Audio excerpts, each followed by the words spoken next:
Hey guys, it's Raven, and welcome to another episode. Today I'm in a quite pensive and reflective mood, and I actually just got back from the library, and I wanted to tell you guys the books that I'm reading. I'm going to be reading The Song of Achilles by Madeline Miller and The Bell Jar by Sylvia Plath, of course. I've been wanting to read this book for so long, and I just picked it up. And this book called Black Karma by Thatcher Robinson. So if you want to read along with me, you should do that.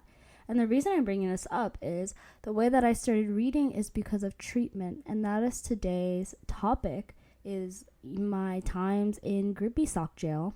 And fun fact, my first time in Grippy Sock jail was not for my eating disorder. It was for depression. I actually went to Grippy Sock jail when I was like 14 or I think 14. Your girl was going through it. I'm a complicated person. What can I say? We got the triple whammy of depression, anxiety, and an eating disorder. And these days, I don't really think I have any of them, except maybe anxiety. They come in and out. We have periods of remission, and we have periods where, they just pop up because of life. But that's why we have maintenance care, and we go back to therapy when necessary. So I wanted to talk about this because treatment is a very not talked about subject, and it's very daunting when you're going through it and you're a parent or you're going through it yourself and you're trying to decide, should I put myself in treatment? What type of treatment should I go through? All of that stuff. What will it look like? What's going on? It's very, very scary. It's like I'm going to be in Grippy Sock jail. So what happens? So there's multiple types of treatment for eating disorders, and I'm going to talk about all of them because I've been through all of them. So we start out with inpatient. And inpatient is what you would think of as Grippy Sock jail. You have no devices. You have no access to anything that's like metal or whatever. You have no ties on your shoes, no ties on your pants, no ties on your hoodies. You're monitored all the time. You have a roommate. The shower heads are weird because they don't want you doing things to yourself. The shower curtains are weird. Everything is weird. It's very hospital-like. You have people monitoring you in the middle of the night. They come and check on you. Imagine the silent patient. It's kind of giving The Silent Patient if you read that book. And then we have PHP, which is partial hospitalization, which is where you go, I think every day of the week, if I remember correctly, like even the weekends, and you go from like 9 to 5, and then after treatment, you go home. And so the last thing you do usually at PHP is you have dinner at the treatment facility, and then you go home and you have like your night snack. You go in the day and then go home at night. IOP is where you go like 3 to 5 times a week, but they gradually put you down to before you get discharged from the treatment center. And so you go in the day and then you go home at night. And so a lot of people actually go to school and IOP. So they'll do like half school, half IOP. So like 2 to 3 days school or whatever. And then you have outpatient treatment, which is, when you're just seeing your therapist, twice a week, every other week, whatever that is. And then I recommend that, like, if you're dealing with the eating disorder, you have an eating disorder focused dietitian and a psychiatrist. You have like a treatment team that sort of mimics the treatment team you have inside of a treatment center. And there's also residential, which is where you live in a facility. And so I lived in a residential facility for about a month. And these are like pretty big campuses. And most of the time they encompass not only like an eating disorder thing, but they also have people who are seeking other types of treatment. So now you may be asking, what does a typical day look like in a person's life who's in a treatment center? So what usually happens is that you wake up or you arrive to treatment, and the first thing you always do is get your vitals taken. So you get weighed, you get your blood pressure taken. They may do like an orthostatics test on you, which is where they have you like lie down, sit up, and see how your blood pressure changes. Some people may have like EKGs done, all of that stuff. And then you get like your plan for the day. So you may be having your meeting with your psychiatrist, your therapist, your case manager, your dietitian. And with each of those appointments, you'll go over, the plan for while you're in treatment and, the likelihood of you getting out and when you'll get out and what you need to do to get out, basically. And you'll have your different groups throughout the day. So there's a lot of different groups. There's art therapy groups, there's cognitive behavioral therapy groups, there's dialectical behavioral therapy groups, there's meditation groups, yoga groups. So many different types of groups. But the most important and most daunting part of the day are your meals. So what happens is you sit down, and usually at the beginning of the week, you'll fill out these sheets deciding what you want. And, there's limited options, right? But also you have to follow your meal plan. So meal plans are often structured as in like you need to choose 1 protein, you need to choose 2 carbohydrates, you need to choose 1 fat, you need to choose blah blah blah. And so they sort of like build the meal based off of that. And so the treatment centers that I went to use this like policy of exchanges, where exchanges are essentially like these macronutrients that you need to hit, and each meal is tallied into this like sum of macronutrients. And so you choose a meal based off of like what your meal plan is and what you need to fit, because they don't use calories. I know some treatment centers may use calories, but not many, I'll say that. And so you sit down at your meal and you're sitting at a table with a bunch of other people who also have eating disorders, and y'all are just eating, and they're staff. So staff sit at every meal, and what they do is they're checking in on your behaviors. So some behaviors they're watching out for is like how much you fidget. So like fidgeting is a very common way that people like burn calories, quote unquote, with their eating disorder. They'll like shake their leg or whatever. They'll do these nervous habits, or they'll like body check, or they'll push their food around, they'll just stare at their food. They'll do different things to their food so that they don't have to eat it. They'll try to like do all of these different things so that they don't have to eat. And so the staff will watch for these behaviors and call you out and stop you from doing them. Or if they notice you're not taking a bite, they'll encourage you to take a bite. Or if you're having like panic, they'll help you through those like moments of panic. But most of the time they're not doing that. Like they'll call out a behavior and you'll fix it, and so they'll move on. But a lot of what we do is we play like these like fun games. And so we'll do like these word association games, these vocabulary games, we'll do like math games, random things. And, it was more fun the older I got, because then the games got harder. And I liked competing with my like fellow people with eating disorders. And in a lot of treatment centers, there's people with all types of eating disorders altogether. So there's people with bulimia, anorexia, ARFID, orthorexia, things like that. It was quite interesting because, eating disorders are a disorder of comparison. So there was a lot of comparison happening, and some people have outbursts, and I think everyone's in a volatile mood. We're not necessarily the most stable people in the world. So when someone's having a bad day, all of us are having a bad day. There's a lot of drama, things like that. But there's also a lot of room for community, because this is oftentimes like the only place you'll be that is really quote unquote safe for eating disorders. Like we're all very careful of our language, very careful of what we say. We don't make comments on other people's bodies, things like that. Versus in the outside world, you never control what people think. You have the outside media influencing you. And so it's sort of this like echo chamber of eating disorder, both good and bad, which is quite interesting. And I think a lot of people get stuck in this like echo chamber of eating disorders and the comfort of them. And it can be really hard to get out, because the real world is scary. It's a very scary place. But yeah, it has good times and bad times. I would say that, in residential, it probably was like giving the most, like, we are in an eating disorder place because we were living there. You know what I mean? Like, they watch the movies that we watch to make sure that they don't have any triggering material. All of the activities are like tangentially, at the least, recovery focused. We're all very conscious. But you do build really, really, really strong relationships because you're going through a really hard time together. And like, I actually have a tattoo because of like, friends that I've made there. And I still keep in touch with friends from the different treatment centers I've been in. And yeah, it's all about finding your people and trying to stay away from those who are not recovery focused, because it can get kind of bad with that sort of thing. And eating disorder treatment centers are not always sad. They do have fun times. Like, I remember I was in treatment and a girl was going to miss her prom, and so we created a hospital prom. We made her her prom dress out of like those gowns, like hospital gown material, and we made her a paper crown, and of course she was prom queen.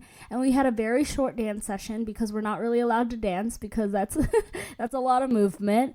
And we popped some apple juice at midnight on New Year's. They try to really make it like festive. We have like Christmas activities, different sorts of things, and they have a lot of resources, to help you deal with the fact that you're missing out on a lot of stuff. And I think the staff, put a lot of effort into trying to make it feel more comfortable. I would say the most uncomfortable form of treatment is inpatient, because that's when you're in like a literal hospital. Some of these a lot of these treatment centers, other than inpatient, are not in hospitals. They're in like private facilities, but like inpatient's in like a hospital ward, and so it feels a lot more clinical. It feels a lot more cold, a little scarier. But these other places, you get close to people. You start learning about the staff. You start learning about your friends. The lower levels of treatment you go to, the more you're able to integrate your real life into treatment. And it's like a gradual thing. You're supposed to gradually go from like inpatient to PHP to IOP to outpatient. You're not supposed to like go from one to the other. So it's supposed to be this gradual movement through the different types of treatment. So getting out of treatment isn't as scary. One thing I wanted to point out is that, during my times in treatment, there were so many different types of people, especially when I was in as an adult. Disclaimer, I was in most of these treatment centers, actually all of them except one, as a minor. So the experience is quite different.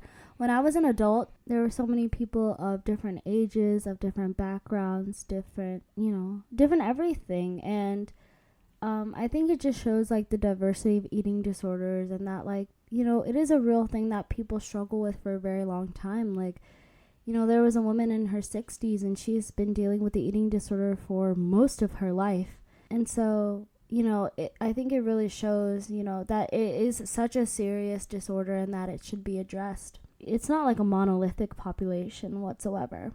More about the cycle of treatment. I think it's very easy to get stuck because, as I said, like, it's comfortable in a way. What's happening, what's going on. You feel safe, you feel protected because everyone's looking out for your disorder.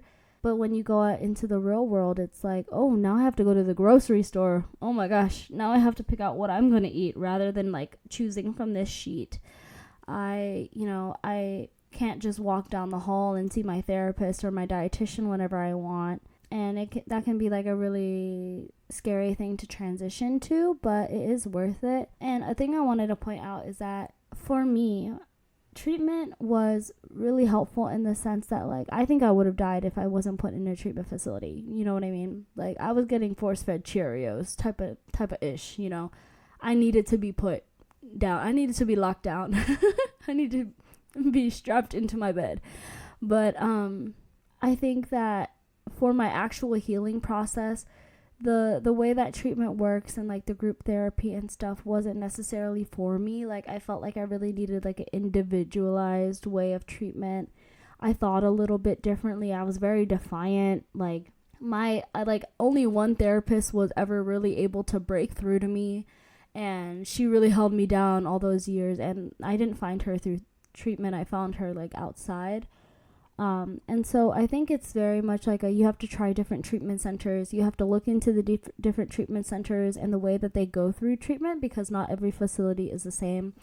Not every facility has like the same groups and whatnot. And another thing I wanted to acknowledge is that going to treatment is a privilege. It's a very, very expensive it's very, very expensive. Like, I think that for residential, it was like $1,000 a day. And my mama was not paying for that out of pocket. She had insurance.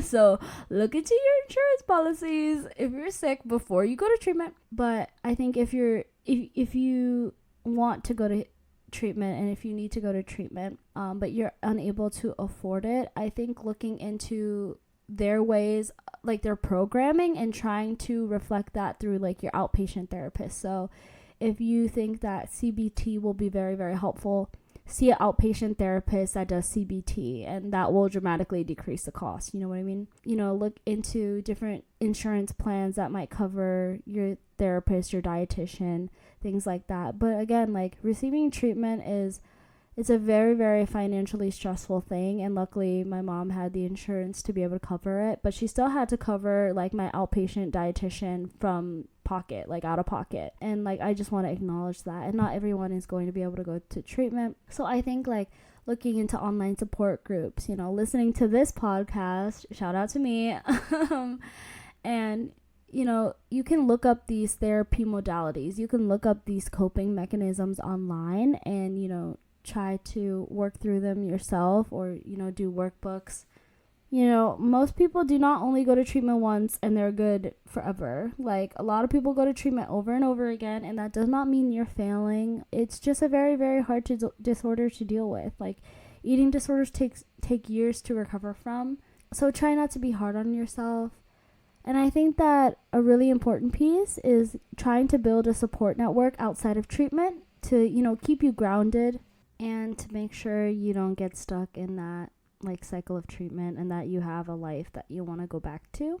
Treatment can be very daunting, but I swear it's not as daunting as you may think it is. It's not.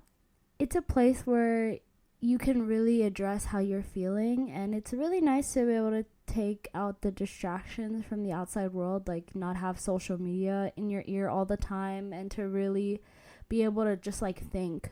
And I think that there are very few places where you're just able to think and just work through shit, escape the real world. I learned a lot of valuable coping mechanisms, it gave me a lot of the emotional support that I was missing. And I was able to work through a lot of things that I don't think I could have done on my own. Let me tell you a couple of my funny challenges that I had to do. So a big thing that I did in treatment was systematic desensitization. I think I talked about this before in my previous episode. And like I had to do a challenge with a specific food. I don't know if I should name it because it is a food that like a lot of people get triggered by. But so basically I had stopped eating this food because of my previous experience with it. And I had to eat like 6 of this item. And I took like 3 hours to eat these 6 things. And I was like crying my eyes out like every second. And like, imagine the patients. Like my mom never would have sat with me and done that. But like, you know, the staff did. And they worked through it with me. And now I can eat that item no problem. Like I don't even think about it. But people do not have the time to be sitting there with you for 3 hours waiting for you to eat these goddamn 6 items, you know? So, you know, I think those are the types of things that treatment is very helpful for. Like, if you don't have a lot of, like, familial support, I think that treatment is great. If you don't have a lot of emotional support, I think that treatment is great. Like, it's a very, like, choose your own adventure sort of thing, and treatment is not going to be the best option for everyone. Some people are going to do well in that facility and some people are not, and you just have to go on your own path and do what's right for you. So I hope that this episode was helpful, and I'm very excited for our next episode. It's with my friend Maya as a little teaser, so I hope you guys check it out.